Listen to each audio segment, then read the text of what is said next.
সংসদে এক প্রশ্নের উত্তরে ভারতের পররাষ্ট্র প্রতিমন্ত্রী কীর্তিবর্ধন সিং সংসদ সদস্যদের বলেছেন, গত কয়েক মাসে বাংলাদেশে হিন্দু মন্দির ও দেবদেবীর অপবিত্রতা ও ক্ষয়ক্ষতির বেশ কিছু ঘটনা ঘটেছে।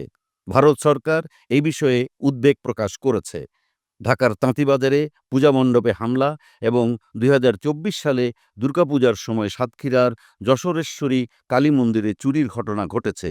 সরকার হিন্দুসহ সব সংখ্যালঘু ও তাদের উপাসনালয়ের নিরাপত্তা নিশ্চিত করার জন্য বাংলাদেশ সরকারকেও আহ্বান জানিয়েছে।